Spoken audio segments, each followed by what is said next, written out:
Hola, ¿cómo están, mis queridos alumnos? ¿Qué tal, chicos? Un gozo inmenso poder saludarlos a esta hora de la mañana, en este día especial. Saludándolos y deseando que la paz de Dios sea en cada uno de ustedes, en su familia, sus padres y todos los que están en casa.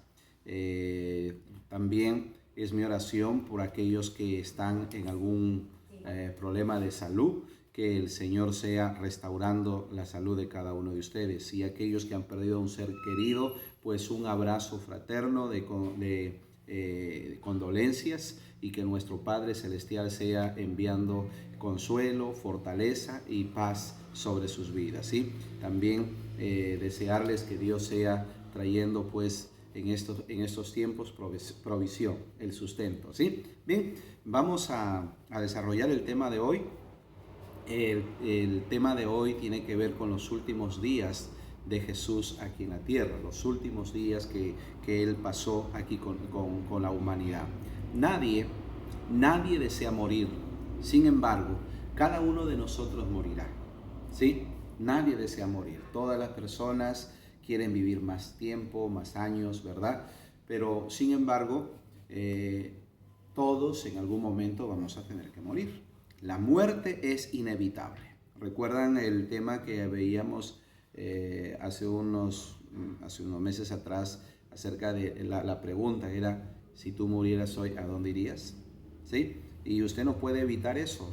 La gente que tiene mucho dinero no puede evitar la muerte.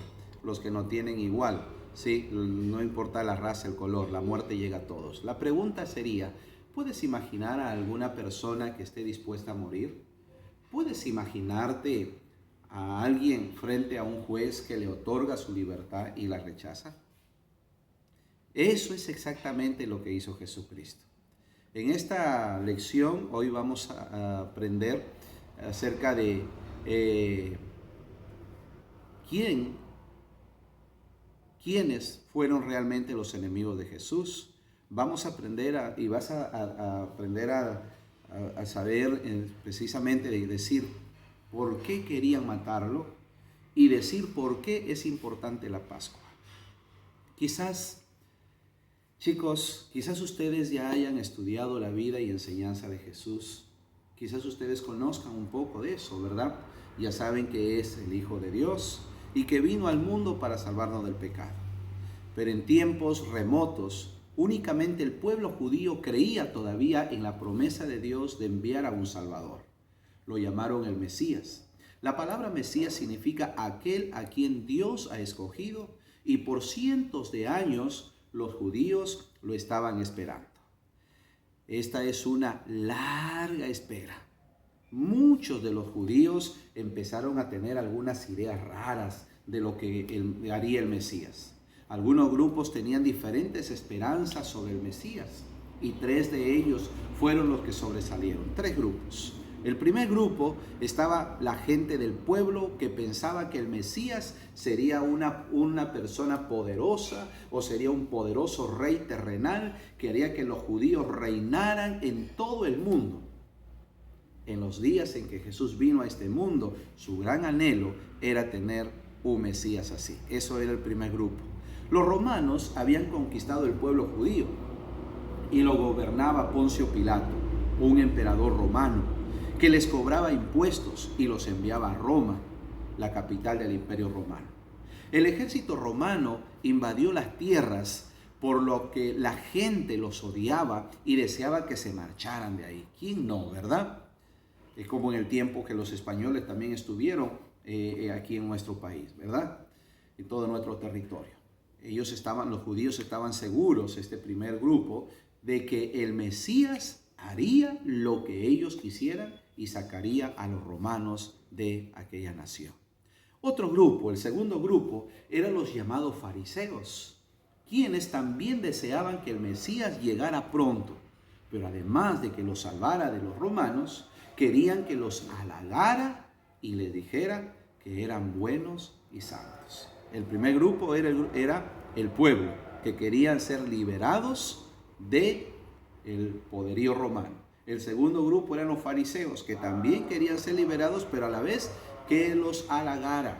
¿sí? O sea que el rey que vendría sería aquel que los iba a liberar, pero también los halagara y los declarara santos, los dijera que eran buenos, ¿verdad? Los fariseos eran orgullosos. ¿Cómo eran los fariseos? Orgullosos. Y se sentían casi santos. Creían haber obedecido las leyes de Dios al pie de la letra e incluso habían añadido sus propias leyes y esperaban que los demás las obedecieran. Los fariseos querían un Mesías que se sintiera tan orgulloso de ellos como ellos lo estaban de sí mismos. ¿Alguna vez te has sentido tú orgulloso de ti mismo? El tercer grupo, más importante, era el de los sacerdotes. Los sacerdotes principales, los hombres que tenían a su cargo la religión de los judíos. Su líder era un hombre llamado Caifás, cuyo poder principal estaba en el gran templo, el templo de Dios de Jerusalén, allí en Jerusalén. Estos hombres tenían una gran influencia entre los judíos, hacían lo posible por mantenerse en el poder e incluso en algunas ocasiones ayudaban a los romanos. Los sacerdotes principales no deseaban que llegara ningún Mesías y ellos, al contrario, temían que no le fuera a gustar a los romanos y que enviaran sus tropas a destruir al pueblo judío. Y de ser así, los sacerdotes principales perderían su poder. No querían que ningún judío se proclamara como el Mesías, ya que era muy peligroso para los sacerdotes principales. Ya saben, ¿por qué era peligroso? Porque perderían todo el poder que ellos tenían. Entonces, resumiendo esto dando un repaso, la gente del pueblo deseaba que el Mesías fuera un rey que los librara del poder romano. El segundo grupo, recuerda, el primer grupo era la gente del pueblo. ¿Y ellos qué querían? El segundo grupo eran los fariseos. Y estaban orgullosos de sí mismos y querían sentirse halagados por el Mesías. El tercer grupo, los sacerdotes principales, tenían miedo de que tenían miedo de que los romanos destruyeran su pueblo si aparecía el Mesías. Queridos chicos, la gente del pueblo deseaba que el Mesías fuera un rey terrenal. Los fariseos querían que el Mesías se sintiera orgulloso de ellos. Y los sacerdotes, no querían ningún Mesías. Los sacerdotes principales no querían ningún Mesías. Esta era la gente que estaba esperando a Jesús. Imagínate. Cuando Jesús llegó por última vez a la ciudad de Jerusalén, dice que Jesús llegó a una ciudad llena de personas. Era la época de la Pascua, ¿sí? Y se suponía que ahí estarían todos los judíos que podían ir a Jerusalén. La Pascua era una gran celebración para ellos, tan importante como es la Navidad para nuestros tiempos. Por medio de la Pascua celebraban la salvación de su nación. En la época de Moisés, 14 siglos antes, los judíos eran esclavos en Egipto. ¿Recuerdan ustedes esa historia? Y Dios los liberó enviándoles las famosas 10 plagas para castigar al rey egipcio. En la última plaga, Dios envió al ángel de la muerte para que acabara con todos los primogénitos de las familias egipcias. Pero a los judíos les dijo que tomaran un cordero sin defecto, lo mataran y pintaran los dinteles de la puerta con la sangre del cordero que habían sacrificado. Ellos asarían y comerían la carne del cordero. El ángel de la muerte vería que allí ya había habido una muerte y pasaría de largo, no ingresaría a aquellas casas. Cada año después de este suceso celebraban la Pascua, mataban y comían un cordero sin defecto que les recordaba que la muerte de un cordero los había salvado de morir y ayudado a librarse de la esclavitud. De la misma manera, la muerte de nuestro Señor Jesús nos salvó de la muerte eterna y nos liberó de la esclavitud del pecado. Repasando, Jesús llegó a Jerusalén para la Pascua. Este festival celebrado como los judíos fueron salvados de la esclavitud y de la muerte durante la época de Moisés. Se les dijo a los judíos que mataran ¿recuerdan qué tenían que matar? Cordero. Y pintaran las puertas con su sangre para que el ángel de la muerte pasara de largo sobre sus casas. Cada año, en esa misma fecha, los judíos mataban y comían un cordero sin defecto. ¿Sí? Para ir terminando, Jesús llegó a Jerusalén un domingo antes de la Pascua. La gente recordaba cómo había sido salvada de los egipcios en los días de Moisés y ahora deseaba ser salva de los romanos. Vamos a resumir todo este estudio, ¿sí? Lo resumimos de esta manera. El resumen de esta lección es la siguiente. Terminamos con el resumen de lo que, o un repaso de todo. El pueblo judío estaba esperando al Salvador por cientos de años. Le llamaron el Mesías, que significa que el que Dios ha escogido. Durante siglos habían llegado a creer diferentes cosas sobre él. La gente del pueblo quería que fuera un rey terrenal que los liberara del gobernador romano y de sus soldados. Los fariseos, un grupo de hombres que se creían santos, deseaban que los halagara, ¿verdad? Por ser tan buenos. Los sacerdotes principales, sacerdotes del pueblo judío, deseaban que nunca llegara, porque ellos temían que los romanos destruyeran su pueblo. Jesús era el rey de los judíos, pero un rey eterno que venía a salvar a su pueblo de sus pecados. Vino a la ciudad de Jerusalén, capital judía, para la Pascua.